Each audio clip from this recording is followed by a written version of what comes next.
Hello students, बेटा आपको याद होगा इससे पहले वाले वीडियो में हम लोगों ने हीट ऑफ कंबशन के बारे में देखा था।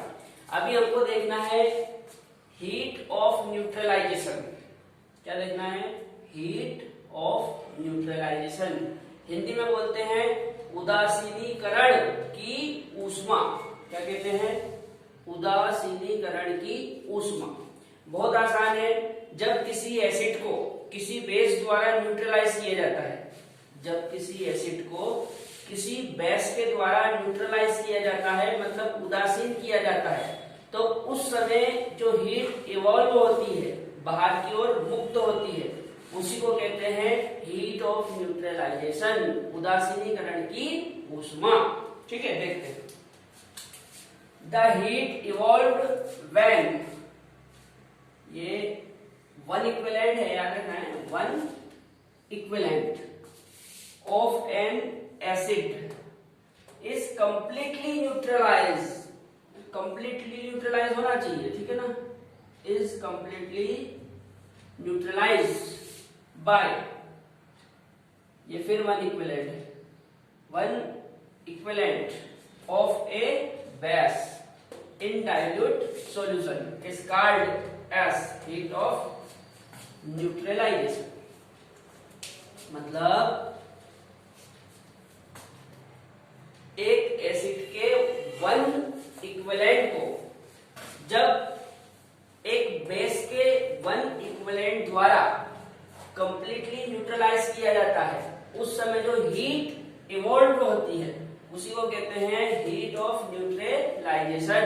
यदि सरल भाषा में कहें तो किसी अम्ल के एक तुल्यांक को, इक्विवेलेंट मतलब होता है तुल्यांक, किसी अम्ल के एक तुल्यांक को किसी क्षार के एक तुल्यांक द्वारा जब पूर्ण रूप से उदासीन किया जाता है, तो उस समय जो हीट मुक्त होती है उसी को बोलते हैं उदासीनीकरण की ऊष्मा।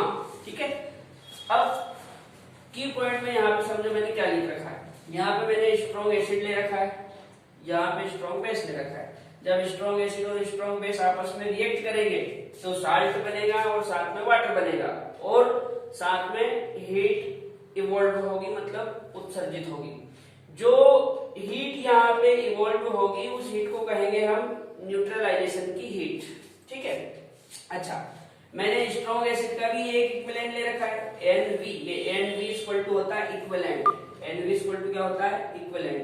तो यहाँ पे मैंने स्ट्रॉन्ग एसिड का एक इक्विवेलेंट ले रखा है, मतलब एक तुल्यांक, और स्ट्रॉन्ग बेस का भी मैंने एक इक्विवेलेंट ले रखा है, ये वन और ये इक्विवेलेंट। इक्विवेलेंट मतलब होता है तुल्यांक। तो एक तुल्यांक इसका ले रखा और एक तुल्यांक इसका ले रखा।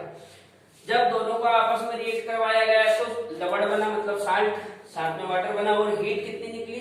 -13.7 किलो कैलोरी, या इसी को जूल में -57.1 किलो जूल बोलेंगे।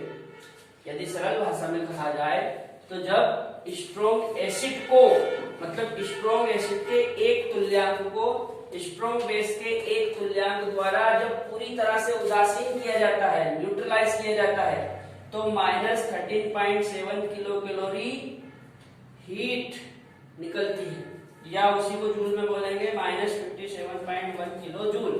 बात समझ में आ रही है? जब एक स्ट्रॉन्ग एसिड हो और एक स्ट्रॉन्ग बेस हो और दोनों का ही एक एक इक्विवेलेंट हो, तो उस समय जो हीट निकलेगी वो कितनी निकलेगी? -13.7 किलो कैलोरी, या उसी को जूल में बोलेंगे -57.1 किलो जूल। इसमें बहुत बार क्वेश्चन आए हुए, याद रखना। जब दोनों ही स्ट्रॉन्ग हो गए तो -13.7 किलो कैलोरी हीट निकलेगी।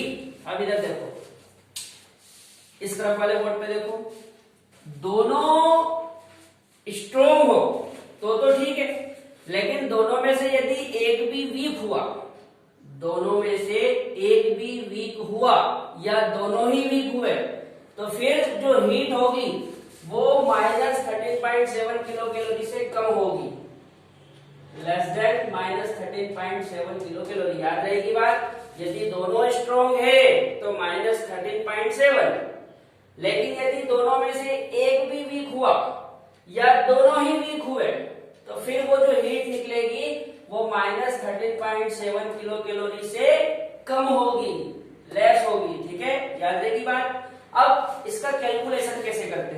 समझो आप बात। जैसे मान लो मैंने यहाँ पे स्ट्रॉन्ग एसिड ले रखा और यहाँ पे स्ट्रॉन्ग बेस ले रखा, ठीक है। स्ट्रॉन्ग एसिड और स्ट्रॉन्ग बेस की रिएक्शन से साल्ट बना रहे हैं, वाटर बन रहा है और साथ में हीट निकल रही है, ठीक है।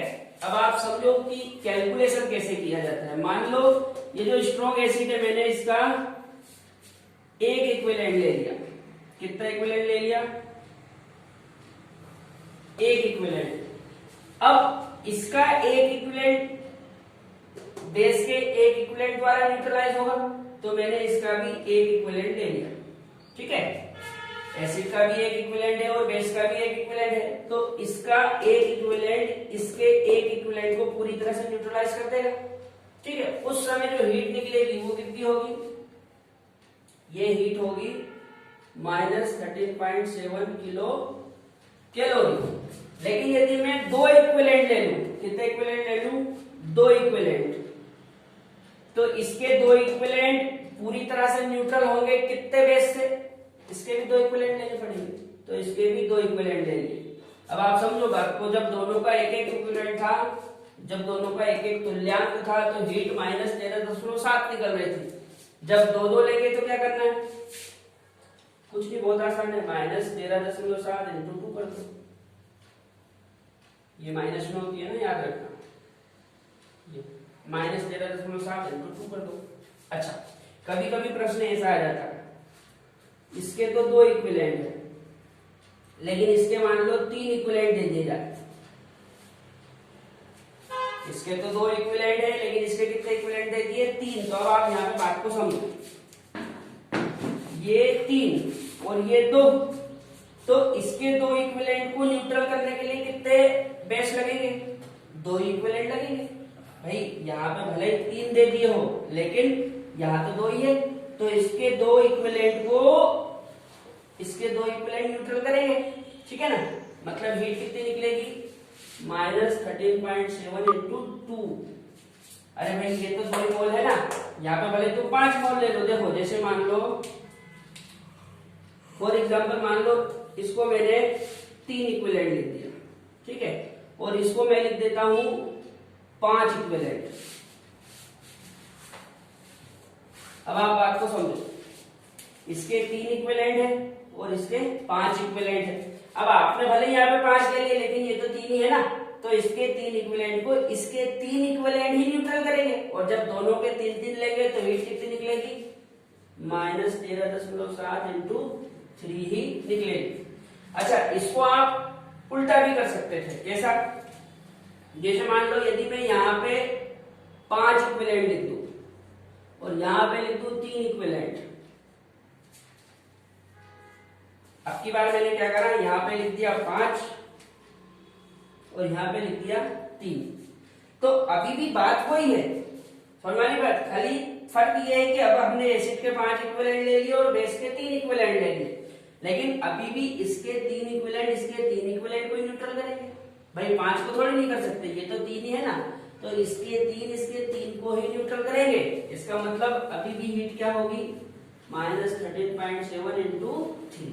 ठीक है बेटा, ये आप अच्छे से समझ लेना एक बार। इसके बाद नेक्स्ट वीडियो में हम डिस्कस करेंगे बॉन्ड एनर्जी, ठीक है।